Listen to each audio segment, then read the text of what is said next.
Muito bem! Seja muito bem-vindo, seja muito bem-vinda ao quarto episódio da websérie A Travessia do Caos à Plenitude, onde eu te mostro como fazer a sua jornada, quais as estratégias para fazer a jornada do caos à plenitude e descobrir o seu jeito de fazer a jornada. Sem fórmulas mágicas, sem listas de 5 coisas que você deve fazer e sem rotinas que não tem nada a ver com o seu jeito de ser. Porque para fazer a travessia do caos à plenitude, é preciso encontrar o seu lugar no mundo, ter clareza da sua missão na vida e para isso é preciso ser real. Este é um mergulho profundo em você, na sua história, nas suas memórias e em tudo que você pode realizar na vida e no mundo. Como você pode transformar todas as suas relações, transformando a você mesma numa base diária, consistente e constante. É possível ter tudo. É possível ter todos os pratos equilibrados na vida. E aqui eu te mostro como. E ontem, no episódio 3, nós vimos que quando a gente toma consciência de que é preciso mudar, mas não toma uma decisão, não tem uma ação ativa no caminho da mudança, a vida para a gente e nos empurra da beira do abismo. Algo na saúde, na relação, no trabalho, na vida financeira explode e nos obriga a olhar de frente para aquilo que está impedindo o nosso desenvolvimento, o nosso crescimento. A gente viu também no episódio de ontem que se a gente deixa para esse momento limite, claro, a gente aprende, é claro, a gente cresce com sofrimento. Um sofrimento desnecessário. E a gente também percebeu o porquê que a gente, mesmo tendo consciência de que precisa mudar, a gente não tem, às vezes, força para fazer o movimento. Por que a gente reluta a entrar na jornada? Por que a gente adia o processo de começar a caminhar e tomar as rédeas da nossa própria vida? E com isso, a gente vai se sentindo cada vez mais angustiada, mais frustrada e aí não tem jeito. A vida vai empurrar, a gente vai cair do abismo e a gente vai ter que aprender a voar. Só que também quando isso acontece, quando a gente está vivendo nessa perspectiva que a gente chamou no segundo episódio de Kensho, ou aprendendo pelo caos, crescendo pelo caos, é comum que alguns aspectos da nossa vida estejam completamente bagunçados e um aspecto esteja super ok. A gente tem muito em um ou 2 aspectos e pouquíssimo nos outros aspectos. Há um desequilíbrio nas várias áreas da nossa vida. A gente se agarra ao que está dando certo e faz de conta que não vê o que não está dando certo. Essa é uma estratégia para a gente escapar da frustração, da angústia, da dor, da vergonha e do medo. Do medo de atravessar a estrada que nos liberta dessa situação instável, dessa situação que nos incomoda. Bom, a gente também viu no episódio de ontem que muito do que nos segura são as crenças. Crenças que podem ser periféricas, portanto, crenças que, vindo à consciência racional, a gente diz, opa, e vira a chave. E crenças profundas, essas que vêm de traumas de infância, de experiências muito fortes que nós vivemos na infância e cuja consequência foi criarmos uma história para elas, ou memórias transgeracionais, lealdades sistêmicas. E no episódio de ontem, se você não estava aqui, eu lamento que você tenha perdido, mas o exercício tá lá no grupo do Telegram, então se você não tá no grupo do Telegram ainda, vai no meu perfil e entra no grupo do Telegram logo depois que terminar esse episódio, para você não perder nada, porque o exercício que eu fiz ontem, pra gente identificar a crença e se liberar dela com gratidão, tá lá no grupo do Telegram. E hoje, bom, isso foi o que nós vimos ontem na jornada. Relutamos, relutamos, relutamos e tivemos que aprender na porrada, né? Foi assim que aconteceu? Foi assim que aconteceu. Mas existe uma outra forma de aprender, e esse é o tema da live de hoje: a rendição.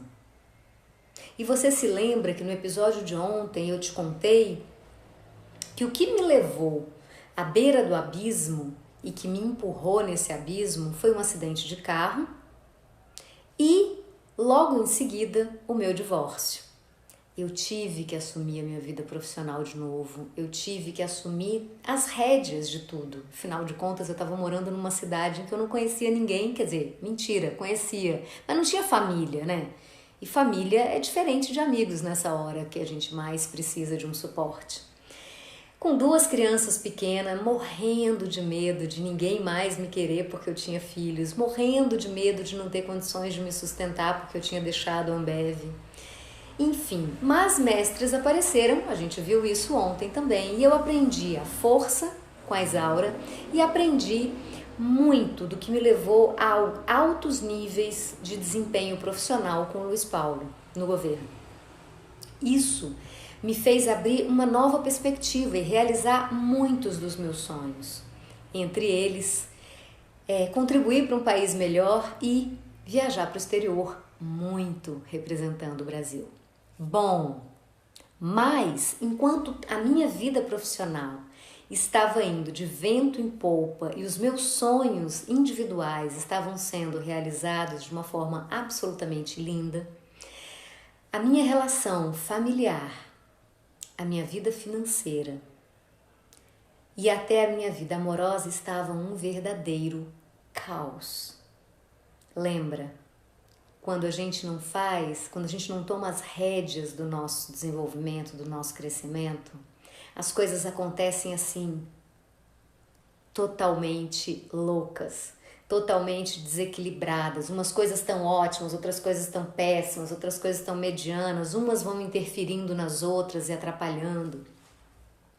E assim foi. No meio dessa confusão toda, eu conheci o meu segundo companheiro, e eu não vou muito entrar em detalhes dessa relação, porque não vem ao caso, mas alguns pontos são importantes e são relevantes porque foram estes pontos que me levaram para o próximo nível. Ele era uma pessoa incrível, né? Eu era apaixonada, como é que eu não ia achar? Mas era, de verdade, um homem incrível. Só que nós tínhamos um pequeno problema nessa relação.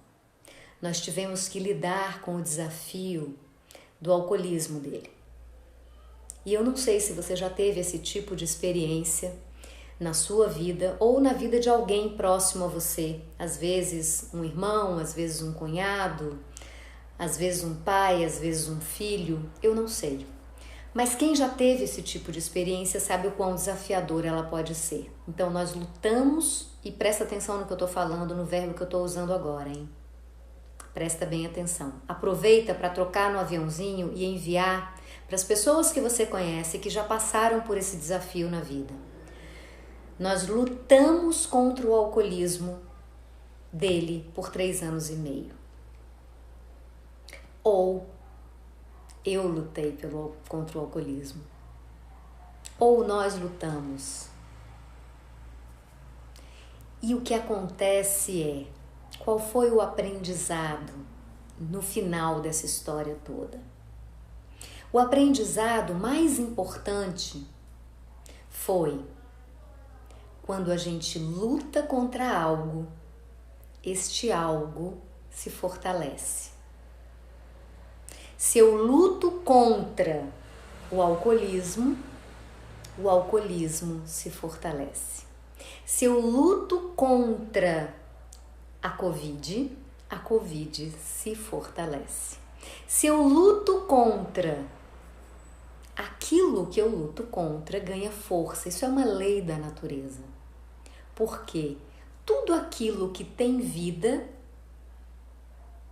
e a doença tem vida, tem energia própria, luta pela sobrevivência.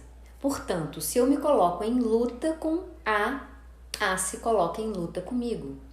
Se a gente observar as leis da física, a gente tem uma lei que esclarece isso muito facilmente.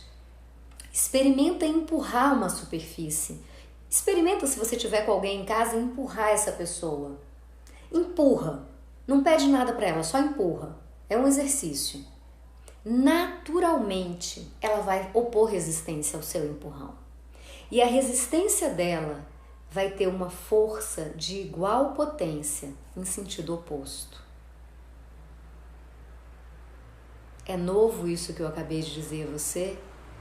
Se é novo, clica aqui, coloca um S para dizer se é novo. Se não é novo, coloca um N de não, para eu saber mais ou menos se você sabe, se você não sabe. Você que está aqui no Facebook, você que está no Instagram, você que está no YouTube, coloca para mim se você já tinha ouvido isso. Quando a gente exclui algo, quando a gente luta contra algo, este algo se fortalece.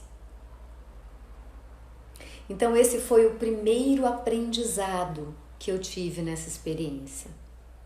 Portanto, não foi uma experiência vitoriosa, embora tenha sido uma experiência exitosa, porque trouxe aprendizado. O segundo aprendizado importante dessa experiência foi que onde existe um dependente, seja químico, seja afetivo, seja emocional, onde existe um dependente, existem codependentes. Um dependente nunca está sozinho. Também não sei se você sabe disso. Então, enquanto o dependente está preso àquela substância, ou àquela prática, ou aquele ato, ou aquela circunstância que o aprisiona, ou a doença, de outro lado, o codependente está numa relação simbiótica, alimentando esse processo. O codependente tem uma postura de salvador em relação ao dependente e isso gera uma relação profundamente adoecida. Que no meu canal do YouTube, quem está no YouTube, tem um videozinho específico sobre isso, falando sobre triângulo de Karpman e as relações abusivas, porque tendencialmente relações entre dependente e codependente são tendencialmente abusivas, né? E eu vou te contar já como é que eu me dei conta disso. E o terceiro grande aprendizado com essa experiência foi de que é na rendição que a gente começa uma travessia de crescimento real. É na rendição, anota, que a gente começa uma travessia de crescimento real. Quando eu paro de lutar e veja, rendição é diferente de desistência. Isso é muito importante. Rendição é diferente de desistência. Quando eu me rendo diante da realidade, quando eu me rendo, eu posso ampliar a minha visão. E aí sim eu posso enxergar as possibilidades. A relação em si foi de grande aprendizado.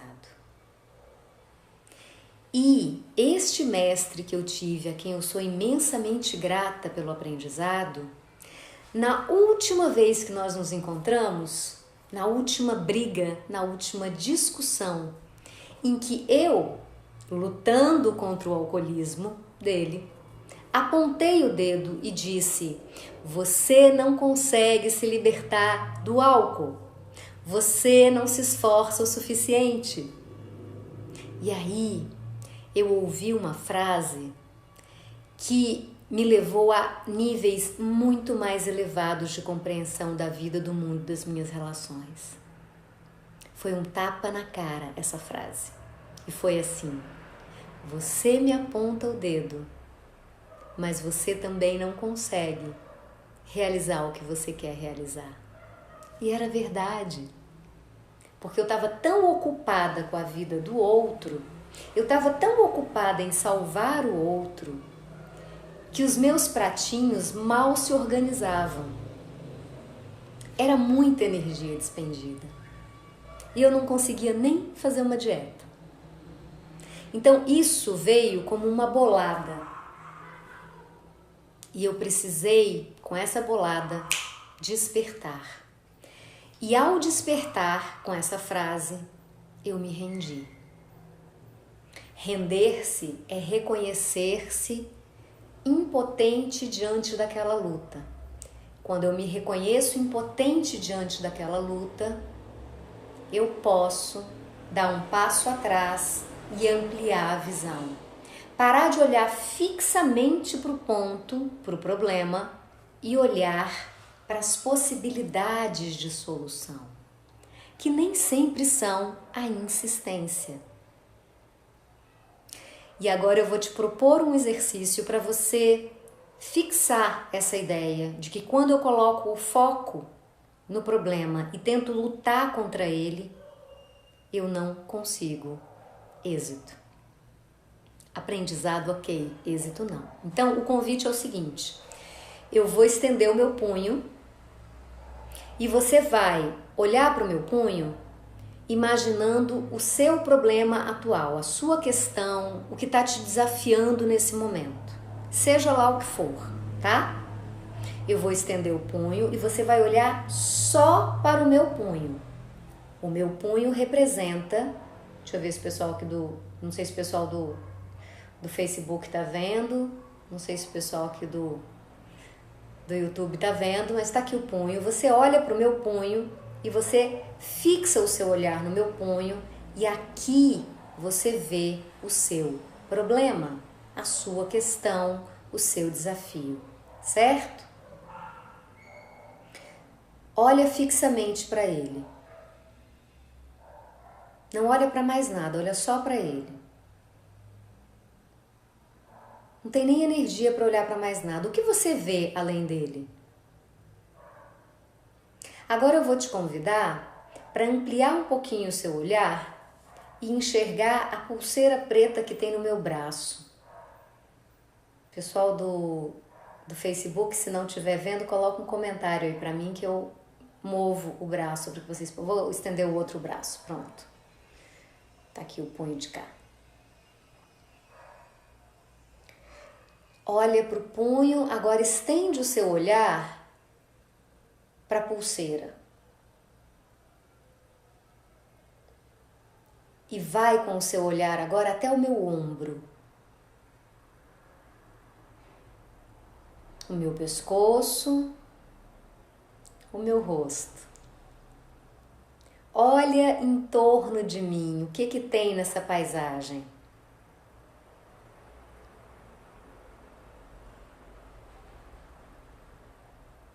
Vou soltar. Como foi a experiência? Conta pra mim aqui nos comentários. O que que você via enquanto você olhava para o meu punho e o que você passou a ver quando você foi ampliando paulatinamente a sua visão? O comum, vou continuar falando enquanto vocês vão elaborando aí os comentários, tá bom? O comum é que a gente só enxergue realmente o punho e principalmente a gente veja ele enorme. Conforme a gente vai ampliando o olhar, a gente vê o punho, começa a diminuir a imagem do punho, embora seja o mesmo punho, e vão se agregando novos elementos à questão, até que a gente consegue enxergar um ângulo de 180 graus, pelo menos. E quando esse ângulo de 180 graus se apresenta, é muito mais fácil encontrar soluções, encontrar saídas, encontrar caminhos. É isso que significa render-se. No meu caso, render-se passou por uma decisão de que sim, eu não dava mais conta daquela luta e que sim, eu não estava cuidando de mim. Eu estava me ocupando da vida do outro. E na medida em que eu não estava me ocupando de mim e das minhas questões e dos meus sonhos, eu estava despendendo muita energia para equilibrar os meus pratinhos.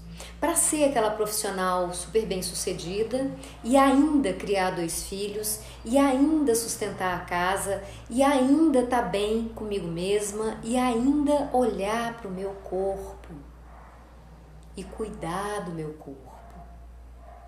Então, naquele dezembro de 2003, eu tomei uma decisão radical.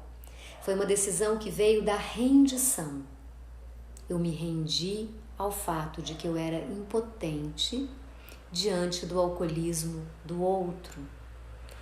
E resolvi colocar energia na única coisa, e anota isso, na única coisa que eu tenho controle, que é a minha própria vida. As minhas próprias escolhas, as minhas próprias decisões. Eu tomei as rédeas da minha vida e veja, aí foi diferente do outro episódio, né? Eu tomei as rédeas da minha vida e escolhi um desafio para fortalecer o meu espírito nesse sentido. Naquele dezembro de 2003, eu decidi que eu iria suar aquele amor. Eu me separei, amando, e resolvi suar aquele amor. Como? Eu decidi fazer a corrida de São Silvestre do ano seguinte. E me coloquei num estado de disciplina e abertura para algo que eu não praticava, algo que para mim era estranho, algo que eu nem gostava de fazer. E foi proposital essa escolha, porque eu quis me colocar à prova. O que eu sou capaz realmente de fazer por mim? Em 1º de janeiro de 2004, chovia em Brasília. Chovia muito. Quando eu acordei e eu vi a chuva lá fora, eu nem tive dúvidas. Eu falei, não, eu não vou desistir dos meus planos. E hoje mesmo eu começo a treinar. Então eu parti para o parque da cidade, para o Parque Ana Lídia. E lá, sem nenhuma orientação, eu decidi fazer uma volta de 2 quilômetros. Com 500 metros eu estava quase morta. Mas isso acabou evoluindo bem. Eu consegui completar os 2 quilômetros, eu fiz uma massagem para relaxar os músculos porque estava quase morrendo. Ao final de um mês eu contratei um supervisor de treino, que foi o Renato, que foi o meu segundo mestre desse episódio. O primeiro mestre, lembra, foi o meu segundo marido, que com uma frase me despertou para o fato de que eu só podia ter controle sobre mim mesma e sobre as mudanças da minha vida. E o segundo mestre foi o Renato, que foi o meu treinador, o meu preparador físico para esse grande desafio que era correr a São Silvestre. Eu passei um ano treinando 4 vezes por semana, de forma regular, constante, consistente, sem desculpas. Eu treinei na chuva, no sol, na seca, no inverno de Paris, no meio das manifestações em Buenos Aires. Eu não deixei de treinar, nem mesmo quando eu fazia as minhas viagens de trabalho. Sempre viajava com um par de tênis e o monitor cardíaco. O resultado disso foi que eu não apenas fiz a prova da São Silvestre, como eu completei a prova da São Silvestre. E isso me ensinou muitas coisas. Me ensinou que tem um momento da jornada, dessa jornada de ir para um próximo nível de consciência e de desenvolvimento, que é um momento que a gente chama na corrida de limiar. Ele acontece num treino para 15 quilômetros, como é o caso da São Silvestre, ele acontece 2 vezes. Mas na nossa jornada ele acontece mais vezes, na nossa jornada de crescimento pessoal. Na corrida ele acontece por volta do 6º quilômetro e por volta do 11º quilômetro. Nesse momento, vai dando uma baixa emocional e a gente até se pergunta, por que eu estou fazendo isso mesmo? Por que eu decidi me lançar esse desafio? Por que eu decidi fazer esse curso? Por que eu decidi fazer essa maratona? Por que eu decidi estar nessa terapia que está me desafiando? Por que eu decidi? Por que eu decidi por essa jornada? Mas eu aprendi com o meu mestre, com o meu treinador, que o limiar, ele é profundo e curto, que a gente precisa só atravessar. E como é que a gente atravessa o limiar? Isso vale para a corrida e vale para a vida. A gente atravessa o limiar da seguinte forma. Na corrida, esse limiar se apresenta por arrepios em todo o corpo, inclusive na cabeça, e um peso que vai levando a sua cabeça para baixo, a olhar para baixo. Então me dizia o Renato, quando você sentir que os pensamentos de desistência vêm, anota isso, anota e manda o aviãozinho para as pessoas que você ama que precisam aprender isso, porque não vai ter reprise. Quando os pensamentos de desistência vierem, você abre o peito e olha adiante. Você olha 4 metros à frente. Você olha para o que te trouxe para essa jornada, para o que te trouxe para esse desafio. E assim eu fazia. Então eu abria o peito, levantava a cabeça e pensava, eu estou aqui para suar esse amor. Eu estou aqui para vencer a mim mesma. Eu estou aqui para ir para um próximo nível de consciência, para uma ampliação do meu estar no mundo. E eu posso. E eu continuava correndo, 11º quilômetro, vinha um novo limiar, mas eu já sabia como lidar com esse novo limiar. Não é que ele fosse fácil, na vida também é assim, mas eu já sabia como fazer. Então eu atravessava o limiar. E assim eu treinei durante todo o ano. Chegou o dia 31 de dezembro, fui para São Paulo para fazer a esperada São Silvestre. E aí tem um outro grande aprendizado, uma grande chave que eu quero que você anote. Uma coisa é o treino, outra coisa é a prova. Uma coisa é a preparação, outra coisa é ir para a vida real. Alguns gostam de usar a metáfora do campo de batalha. Eu prefiro metáforas menos belicosas. A gente pode ir para o jogo, a gente pode ir para a pista de dança. E eu prefiro essa metáfora.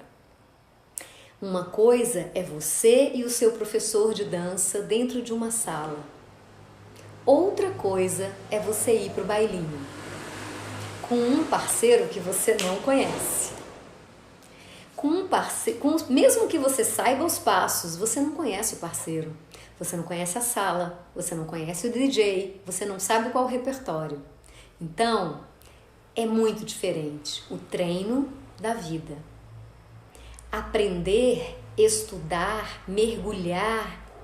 E eu li muitos livros, centenas de livros. Fiz terapia, tive o acompanhamento do Renato nos treinos. Tudo isso era parte da bagagem que eu levava para a minha corrida. Mas lá, na pista de dança, na Avenida Paulista, descendo a Consolação, dando toda aquela volta e subindo a Avenida Brigadeiro para voltar à Avenida Paulista, era outra coisa. vivenciar, experimentar o processo é uma etapa necessária para que a gente siga caminhando para um próximo nível de consciência e realização. E assim eu fiz. E é isso que eu estou te convidando aqui. Quantas vezes você se preparou para um processo e de fato foi para a pista de dança? E de fato se colocou nesse arriscado cenário que é experimentar. Porque o que comumente a gente faz é adiar, é relutar, de entrar na estrada, de fazer o caminho, de ir para a pista de dança e simplesmente aplicar aquilo que a gente leu no livro do Deepak Chopra, que a gente leu no Poder do Pensamento Positivo, no Poder do Agora, no Despertar da Nova Consciência, no Pai Rico, Pai Pobre, no whatever. Faz a sua lista de livros de autoajuda que te ajudaram ou te iluminaram. Sem ir para a pista de dança, a gente nunca vai saber se a gente sabe dançar. Esse é um aprendizado, então anota. Anota e compartilha agora com as pessoas importantes da sua vida, porque não vai ter reprise desse episódio. Muito bem, ali na pista de dança, na Avenida Paulista, descendo a Consolação, eu aprendi que treinar às 6 da manhã é diferente de correr às 3 da tarde. Treinar às 6 da manhã no inverno é diferente de correr às 3 da tarde no verão. Aprendizado prático, né? Que por mais que eu treinasse 18 quilômetros todos os domingos, fazer uma prova de 15, debaixo de sol quente, baixa umidade, era muito mais desafiador. E aprendi o quanto uma corrida de longa distância, presta atenção, porque a nossa jornada não é uma corrida de 100 metros. A nossa jornada é uma corrida de longa distância. Nós passamos a vida nessa caminhada. Então não dá para ir com muita sede ao pote no começo da corrida. O mais importante numa corrida de longa distância é consistência e constância. A segunda coisa mais importante, estratégia. Quer anotar? Eu sempre falo, traz papel e caneta. Se você quiser anotar, a hora é agora. Consistência e constância. Estratégia. Economizar energia quando dá para economizar energia e dar o gás quando é preciso dar o gás. E principalmente, a terceira lição e a mais importante da vida real, da prova real, da pista de dança é: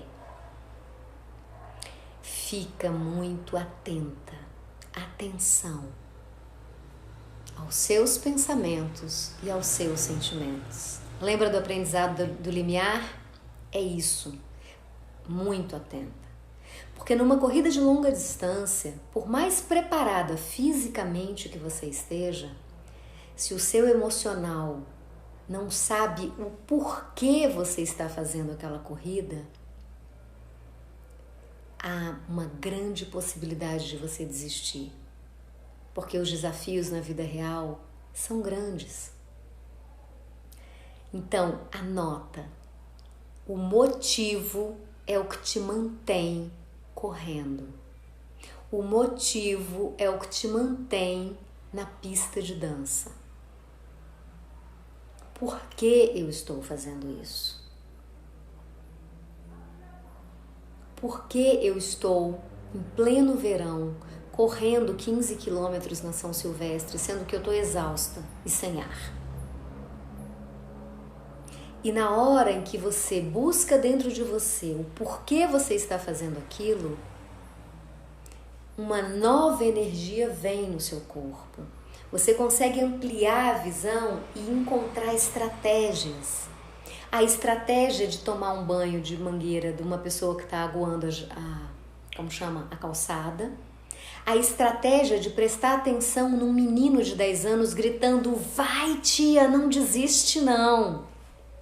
A estratégia de lembrar que os seus filhos te viram sair 4 vezes por semana, 6 horas da manhã para treinar, por causa de uma corrida, e você não pode voltar. Vou repetir para vocês aqui do Instagram, porque no Instagram deu uma cortada.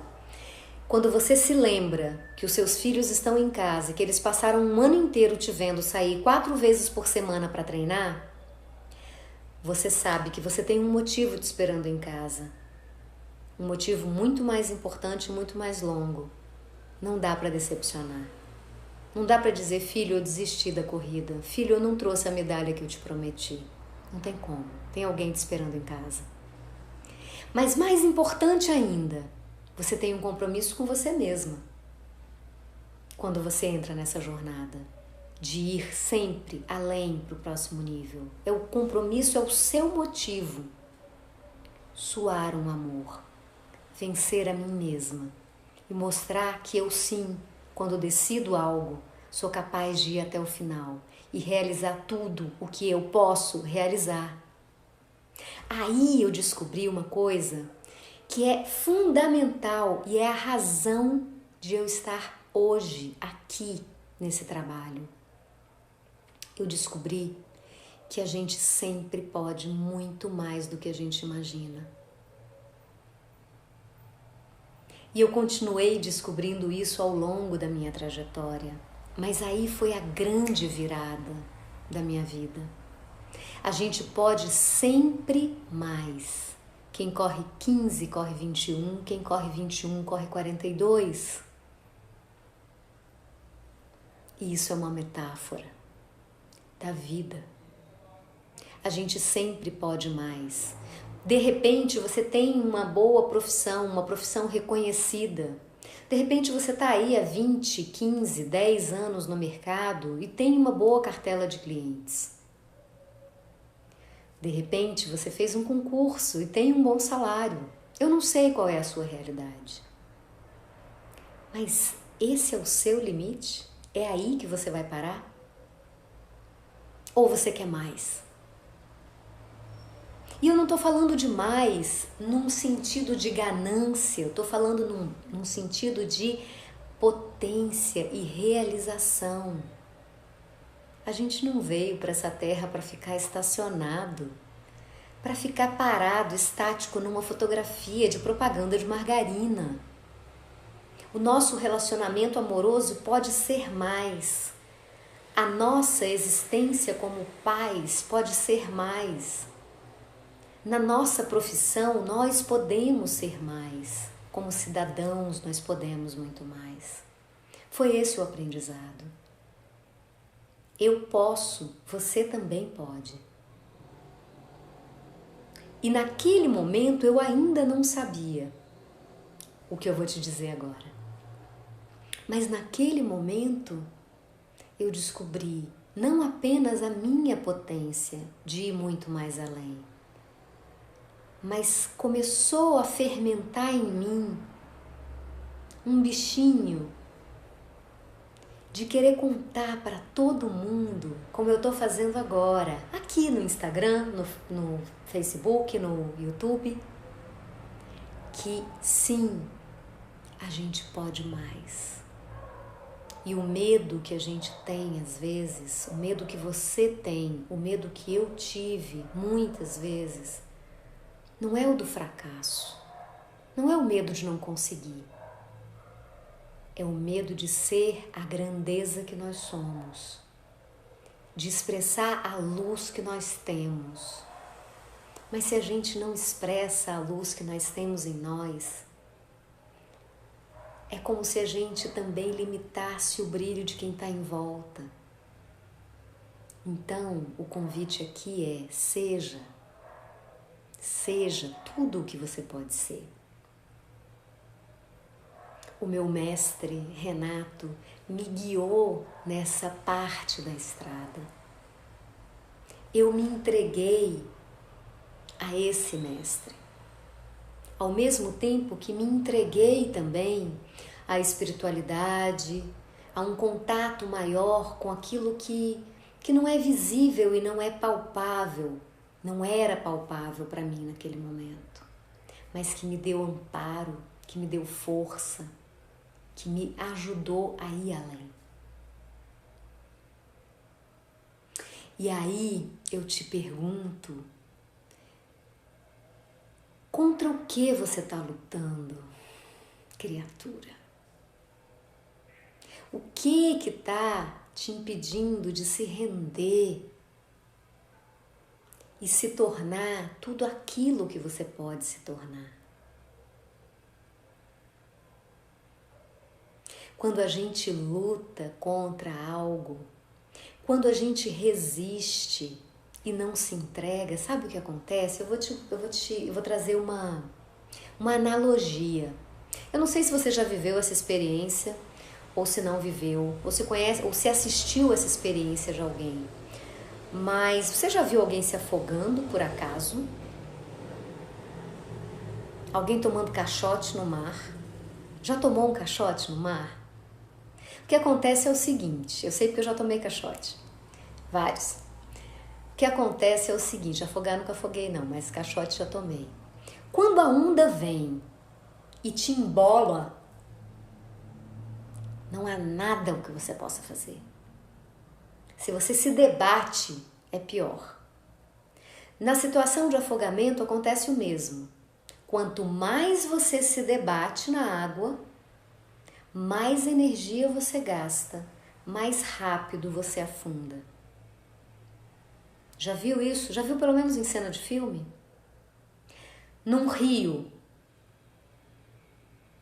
se você nada contra o fluxo do rio, quantos metros você consegue avançar? Por que a gente vai ficar na vida remando contra a maré? Tentando subir o rio em lugar de descer o rio. A vida é um rio, é um fluxo. Ai, Maria Cláudia, lá vem você com seus papos filosóficos. É isso aí. Eu sou assim, meio haribozinha mesmo, confesso. Mas a verdade é que quando a gente se entrega ao fluxo, e de novo, entrega não é desistência, mas quando a gente vê para onde a maré está indo e se entrega ao fluxo da vida, ela nos leva longe. Viver em plenitude é entrar em sintonia e em frequência com o fluxo da vida. Quando a gente se liberta das crenças, como a gente fez ontem no exercício com uma ou outra crença, quando a gente amplia o olhar e enxerga as possibilidades, quando a gente para de lutar, olha nos meus olhos agora, de verdade, olha nos meus olhos, e eu vou te dizer, e eu quero que você receba o que eu estou te dizendo, e observe o que acontece no seu corpo, certo? Planta os pés no chão, olha nos meus olhos. Desista de lutar. Desista de lutar. Renda-se ao fluxo da vida.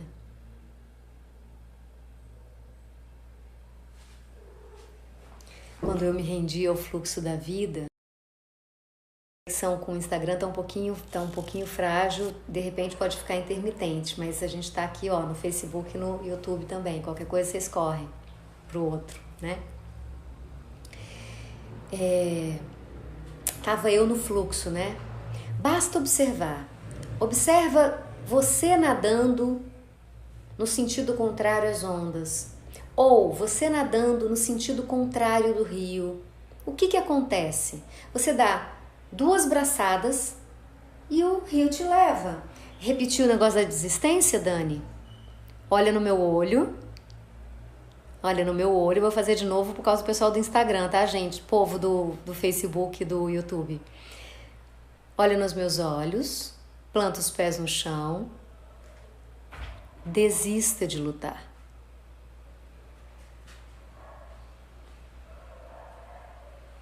Observe o que acontece no seu corpo quando você ouve isso olhando nos meus olhos. O que acontece comigo, eu vou dizer, se abre, minha respiração faz afrouxa. O que acontece com você? Me conta aqui nos comentários do Instagram, me conta aqui nos comentários do Facebook. Tem alguém que fez um comentário massa aí, mas eu tô sem óculos, deixa eu ver. Isso, Cá, se entrega ao processo. Quando a gente se entrega, quando a gente para de nadar contra o fluxo do rio, quando a gente para de nadar contra a maré, ou remar contra a maré, a gente ganha força. Tem um outro exemplo. Eu não sei se alguém aqui conhece Aikido. Aikido é uma espécie de luta marcial. Eu tô botando entre aspas porque eu entendo pouco de Aikido. Eu tenho uma professora que arrepiou no corpo, né, Sara? Dá uma solta, na boa, é verdade. Muda por dentro na sua alma escutou. E o Aikido, ele tem uma lógica diferente de muitas outras lutas. Desculpa. No Aikido, quem conhece Aikido? Coloca sim aqui pra mim, quem conhece Aikido, e N para quem não conhece nem nunca viu nada de Aikido. O Aikido, ele é uma luta, uma arte marcial, na verdade, em que o lutador usa a força do oponente para se liberar do golpe. Então vem um soco, eu não vou em direção ao soco. Por que eu vou em direção ao soco? Todo mundo vai se machucar. Em lugar de ir em direção ao soco, que eu pego o braço do opositor, aproveito toda aquela força que o opositor colocou no soco e facilmente coloco ele para o outro lado. É uma dança, é muito bonito, eu já assisti, eu conheço pessoas que praticam, eu tenho uma mestra que pratica, que foi a minha professora do nível avançado de experiência somática, né, do trabalho com trauma, que ela é praticante de Aikido, então nós conversamos longamente sobre Aikido, eu fiquei muito curiosa, tenho muita vontade de praticar. Não achei aqui em São João, portanto, é um sonho que está aqui na prateleira, uma hora a gente realiza. E realiza por causa dessa filosofia, que é exatamente a filosofia de fluir com o rio. Muitas vezes a gente quer se entregar, mas a gente não consegue se entregar por causa das crenças. E aí eu vou trazer hoje, deixa eu ver se dá tempo, mais um elemento para além das crenças e das lealdades sistêmicas, tá? Dá tempo. Que é o seguinte, que é o que a gente chama de obediência ou desobediência. Tcharam! Boa consciência ou má consciência? Tcharam! O que é isso? Não tem nada a ver com bem e mal, não tem nada a ver com indisciplina, na verdade, mas no fundo tem. Eu disse a vocês que a vida é um rio que flui, certo? Tudo o que flui na mesma direção em que flui a vida, vai fácil. Por isso eu venho dizendo em todos os episódios, quando nós estamos vivendo o nosso propósito de acordo com o nosso core, quando a gente está no nosso caminho, não existe nem sacrifício, nem trabalho duro e nem esforço. Existe trabalho, não esforço.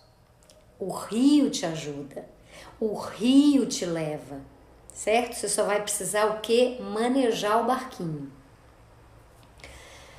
E por que eu estou dizendo isso? Porque o rio é o princípio da vida. Mas nós, humanos, temos regras. E os sistemas aos quais nós fazemos parte também têm regras. A gente tem regras que são costumes familiares, ancestrais inclusive. Nós temos regras que são sociais, regras que são culturais. E as leis, as normas, elas são super importantes para regular as nossas relações. Mas existem algumas regras que eu não entendo muito bem porque foram criadas. de verdade. Então, o que eu digo é, diante de regras que não fazem sentido, de regras que estão em oposição ao fluxo da vida, não há por que obedecer. E quando eu obedeço essas regras, percebe que eu fico na contramão? Que eu fico no contrafluxo? Que eu remo contra a maré?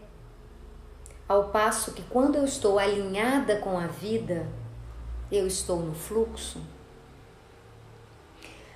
A boa consciência nos leva a obedecer estas regras que nos colocam em contrafluxo ao movimento da vida. A obediência a regras que não fazem sentido nos coloca em contrafluxo em relação ao fluxo da vida. Em contrafluxo, mais esforço, mais sacrifício, frustração, angústia, tristeza, sensação de que não é suficiente, de que não dá conta. Porque, claro, é muito mais pesado quando a gente está contra o fluxo da vida.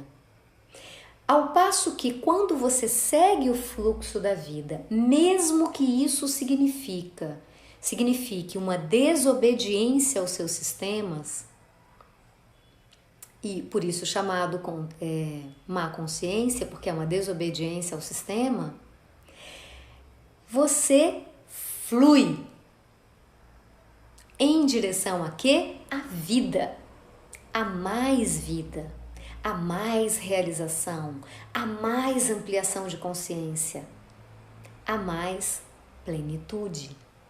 Por isso eu digo que fazer o seu caminho no contrafluxo é viver a caminhada no caos. A gente anda, a gente cresce na marra, aos trancos e barrancos, tendo que ser empurrada e sacudida o tempo todo. Quando você desiste de lutar e se entrega ao fluxo da vida, você vai sem esforço. Como se entregar ao fluxo da vida, Maria Cláudia? É isso que você está querendo saber? Responde para mim. Se é isso, eu vou te contar agora. Primeiro passo é se conhecer, né? Fala a verdade. Primeiro passo é buscar saber quem você é real. E ainda dá tempo de eu fazer uma introdução ao que a gente vai falar no próximo episódio, no episódio de amanhã, que é o último episódio dessa temporada. Muitos livros, muitas técnicas terapêuticas, alguns coaches e algum senso comum costumam nos apresentar 10 dicas para... Não, se você fizer assim, fórmulas, né? Fórmulas prontas.